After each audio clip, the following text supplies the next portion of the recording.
తెలంగాణ రాష్ట్రంలో 4 కోట్ల ప్రజల ఆకాంక్షలకు అనుగుణంగా ఈ రాష్ట్ర ప్రభుత్వం పనిచేస్తుంది. ముఖ్యమంత్రి రేవంత్ రెడ్డి గారి నాయకత్వంలో గత ప్రభుత్వం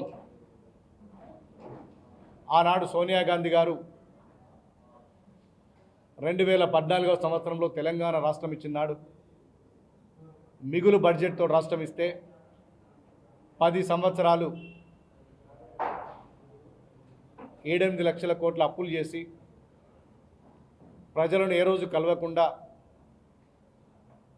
ప్రజలకు దూరంగా వారి పరిపాలన ఏ విధంగా కొనసాగిందో తెలంగాణ ప్రజలందరికీ తెలుసు. ఈ రాష్ట్రం అప్పుల అయినప్పటికీ కూడా తెలంగాణ ప్రజలందరికీ సంక్షేమంలో కానీ అభివృద్ధిలో కానీ ఏమాత్రం కూడా వెనక్కి పోవద్దని చెప్పి ఎన్నికల సమయంలో ఇచ్చిన 6 గ్యారంటీలు, గతంలో బీఆర్ఎస్ చేసిన అన్ని సంక్షేమ పథకాలని అమలు చేస్తూనే కొత్తగా మేము ఎన్నికల సమయంలో చెప్పినట్టు దాదాపు ఇప్పటికీ 6 గ్యారంటీల్లో 80% పైగా హామీలు కూడా మేము నెరవేర్చినాం. మహిళలకు ఫ్రీ జర్నీ కావచ్చు ఆర్టీసీ బస్సుల్లో, పేద ప్రజలు వాడుకునే 200 యూనిట్ల లోపు కరెంటు వాడుకునే వాళ్ళకు ఉచిత కరెంటు కానీ, దేశంలో ఎక్కడా లేని విధంగా రైతాంగానికి 2 లక్షల లోపు రుణమాఫీ చేసిన ఏకైక ప్రభుత్వం మన తెలంగాణ ప్రభుత్వం, ముఖ్యమంత్రి రేవంత్ రెడ్డి గారి నాయకత్వంలో. గతంలో రైతు బంధు 5,000 ఇస్తుంటే ఒక 1,000 రూపాయలు అదనంగా పెంచి రైతు భరోసానిచ్చి రైతులకు అండగా నిలుస్తుంది కాంగ్రెస్ పార్టీ ప్రభుత్వం. కేసీఆర్ గారు 10 సంవత్సరాలు ముఖ్యమంత్రిగా ఉండి వాళ్ళ కుటుంబంలో 2 మంత్రులుగా, రాజ్యసభ సభ్యులుగా, ఎమ్మెల్సీగా ఉండి అధికారం పోగానే కనీసం కేసీఆర్ గారు ఏ ఒక్క రోజు కూడా ప్రజల గురించి మాట్లాడలేదు. అసెంబ్లీలో కూర్చోవడానికి కూడా నామోషిగా ఫీల్ అవుతుంది కేసీఆర్ గారు. మా ముఖ్యమంత్రి గారు అన్నారు, మీ అనుభవాన్ని రంగరించి మాకు సలహాలు ఇవ్వండి, మీకు సుదీర్ఘమైనటువంటి రాజకీయ అనుభవం ఉంది, పరిపాలన అనుభవం ఉంది కేసీఆర్ గారు, మీరు అసెంబ్లీకి వచ్చి ప్రభుత్వానికి సలహాలు ఇవ్వండి, నిజంగా మేమైనా తప్పులు చేస్తున్నామో సరిదిద్దండి అని ప్రతిపక్ష నాయకుడిగా ఉన్నటువంటి ఆనాటి ముఖ్యమంత్రికి ఎన్నిసార్లు సవాల్ విసిరినా ఇలా విచిత్రం ఏంటంటే మొన్న వస్తే ప్రజల సమస్యల గురించి మాట్లాడతాడు, ఈ రాష్ట్రం గురించి మాట్లాడతాడేమో అందరూ కూడా యావత్ తెలంగాణ ప్రజలందరూ వేచి చూస్తుంటే కేవలం 2 నిమిషాలు అటెండెన్స్ చేసుకుని పోయిండు. ఇంతకంటే దౌర్భాగ్యం ఏ రాష్ట్రంలో ఒక 10 సంవత్సరాలు ముఖ్యమంత్రి చేసి ఇప్పుడు ప్రతిపక్ష నాయకుడు ఉన్నటువంటి కేసీఆర్ తప్ప ఈ దేశంలో ఏ ముఖ్యమంత్రి కూడా అట్లాంటి పని చేయలేదు. సరే, ముఖ్యమంత్రులు గతంలో చేసిన వాళ్ళు రాకపోవచ్చు, కానీ కేవలం అటెండెన్స్ కోసమే వచ్చి 2 నిమిషాలు అసెంబ్లీని వచ్చి ఇలా ప్రజాస్వామ్యంలో శాసనసభ అనేది అత్యున్నత సభ. శాసనసభ అనే ఒక దేవాలయం, ప్రజల సమస్యలు చర్చించే ఒక వేదిక. అట్లాంటి శాసనసభకు 2 సంవత్సరాల నుంచి మాజీ ముఖ్యమంత్రి గారు రాకపోవడం నిజంగా తెలంగాణ ప్రజలను అవమానించినట్టు. వాళ్ళు ఇంకా కూడా ఆ నియంతృత్వం, నిరంకుశ పోతలేదు. అసెంబ్లీ ఎన్నికల్లో ప్రతిపక్షానికి పాత్ర పరిమితం చేస్తే 6 నెలలలోపు జరిగినటువంటి పార్లమెంట్ ఎన్నికల్లో మీరు ప్రతిపక్షానికి కూడా పనికిరారు, అసలు మీ పార్టీ అవసరం తెలంగాణ రాష్ట్రంలోనే లేదని చెప్పి 17 పార్లమెంట్ సీట్లకు గుండు సున్నా ఇచ్చింది. అయినా కూడా వారి ప్రవర్తన మారతలేదు. మొన్న జరిగినటువంటి పంచాయతీ ఎన్నికల్లో కూడా పల్లెలన్నీ కూడా ఇలా కాంగ్రెస్ వైపే తీర్పునిచ్చినాయి. రేపు జనవరి చివరి మాసంలో కానీ లేదంటే ఫిబ్రవరి మాసంలో కానీ ఈ రాష్ట్రంలో మున్సిపల్ ఎన్నికలు జరగబోతున్నాయి.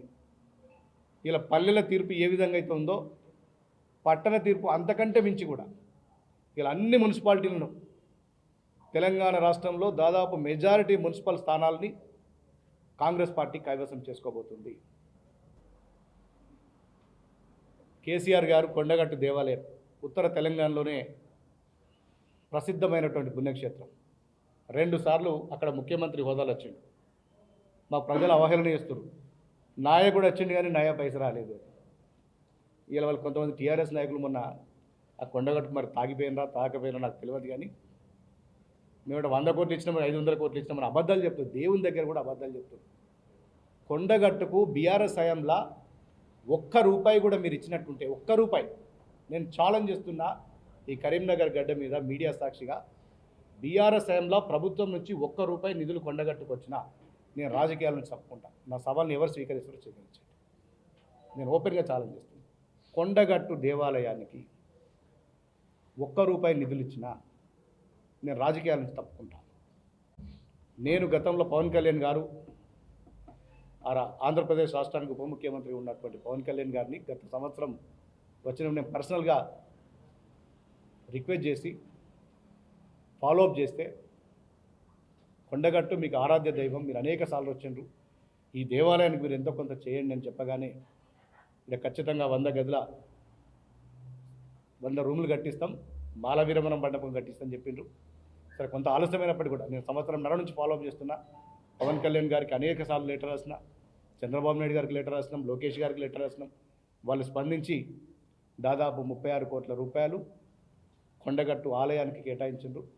నేను చొప్పదండి నియోజకవర్గ ప్రజల పక్షాన పవన్ కళ్యాణ్ గారికి నేను మనస్ఫూర్తిగా కృతజ్ఞతలు తెలియజేస్తున్నా. పవన్ కళ్యాణ్ గారితో పాటు ఆ రాష్ట్ర ప్రభుత్వానికి 3వ తారీఖు నాడు పవన్ కళ్యాణ్ గారు మేమందరం కలిసి ఈ 100 రూమ్లకు శంకుస్థాపన చేయబోతుంది. మా ముఖ్యమంత్రి రేవంత్ రెడ్డి గారు కూడా కొండగట్టు అభివృద్ధికి మనం కూడా కట్టుబడి ఉన్నాం, నువ్వు పూర్తి స్థాయి ప్రణాళికలతో తీసుకోరా అని చెప్పి ముఖ్యమంత్రి గారు చెప్పిండ్రు. ఈ కార్యక్రమం తర్వాత ఒక మాస్టర్ ప్లాన్ కోసం, కొండగట్టు అభివృద్ధి కోసం ఒక పక్కా మాస్టర్ ప్లాన్ తోటి ముఖ్యమంత్రి గారికి నివేదిస్తాం. రాష్ట్ర ప్రభుత్వంతో కూడా చేయాల్సిన అన్ని కార్యక్రమాలు కూడా కొండగట్టుకు చేస్తాం. ఇలా సిగ్గు లేకుండా టీఆర్ఎస్ నాయకులు, బీఆర్ఎస్ నాయకులు ఇష్టం ఉన్నట్టు మేము కొండగట్టుకి ఇది చేసినామని, అది చేసినామని మీరు ఆత్మవిమర్శ చేసుకోండి. మీరు కొండగట్టుకి ఏం చేసిండ్రు, చొప్పదండి నియోజకవర్గానికి ఏం చేసిండ్రు, రైతులకు ఏం చేసిండ్రు, ఒక్కసారి మీరు ఆత్మవిమర్శ చేసుకోండి. నేను ఏ ఒక్కరిని వ్యక్తిగతంగా విమర్శించదలుచుకోలేదు. మీ ప్రభుత్వ హయాంలో మీరు ఏం చేసిండ్రో దయచేసి మీరు ఆత్మవిమర్శ చేసుకోండి. మీరు బయటకు చెప్పాల్సిన అవసరం లేదు. కొండగట్టుకి ఏమైనా నిధులు ఇచ్చిండ్రా, లేకపోతే నారాయణపూర్ రిజర్వాయర్కి ఏమైనా ఏమైనా నిధులు ఇచ్చిండ్రా, లేదంటే ఓటీల నిర్మాణం కూడా, ఓటీల నిర్మాణం 2 ఎమ్మెల్యేలు మారితే 2 ఎమ్మెల్యేలు మంత్రులు వచ్చి 2 సార్లు శంకుస్థాపన చేసినా తట్టెడు మట్టి తీయలేదు. నేను వచ్చినాక పనులు ప్రారంభించాను చొప్పద నియోజకవర్గంలో ఓటీల నిర్మాణం.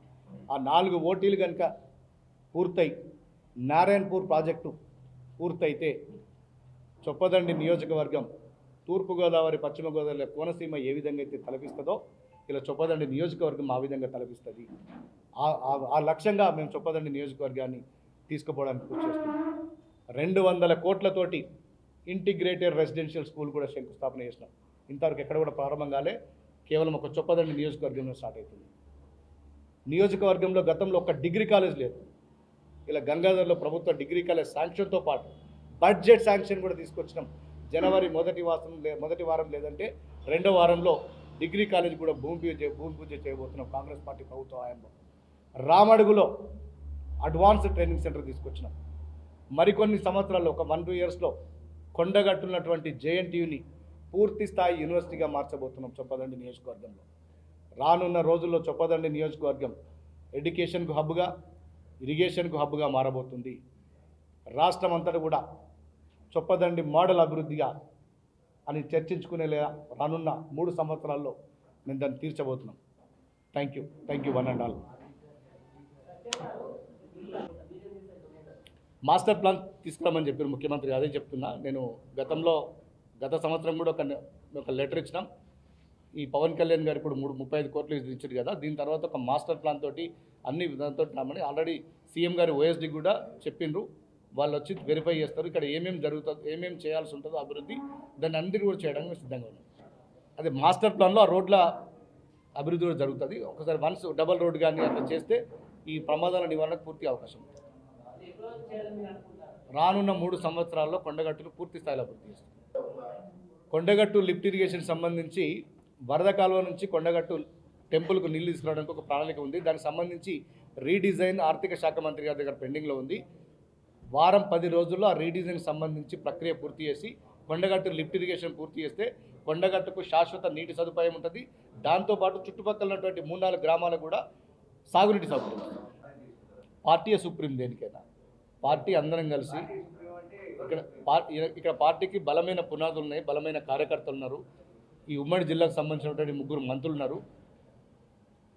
క్షేత్రస్థాయిలో బలంగా పనిచేసే కార్యకర్తలు వీళ్ళందరి సహకారంతో ఖచ్చితంగా డివిజన్లలో మంచి అభ్యర్థులను పెడతాం, మంచి ఫలితాలను సాధిస్తాం.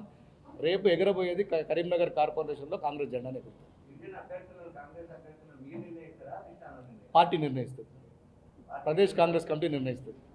ఇక్కడ నుంచి మేము బేసిక్గా ప్రపోజల్ పంపుతాం. ప్రదేశ్ కాంగ్రెస్ కమిటీ మహేష్ కుమార్ గౌడ్ గారు, రేవంత్ రెడ్డి గారు వాళ్ళు ఫైనల్ చేసి సర్వే చేసి ఎవరైతే గెలుపు గుర్రాలు ఉన్నారో, ఎవరైతే గెలిచే సామర్థ్యం ఎవరికి ఉంది వాళ్ళని సెలెక్ట్ చేసి అభ్యర్థులు నిలుస్తారు. చరిత్ర సృష్టించినోడు ఇప్పుడు ఆ చరిత్రని తిరగరాయబోతున్నాడు. అబద్ధాల గోడల్ని బద్దలు కొట్టి నిజాలను రాగా మీ ముందుంచబోతున్నాడు. నిజమైన వార్తల కోసం వెంటనే డౌన్లోడ్ చేసుకోండి రా యాప్ని.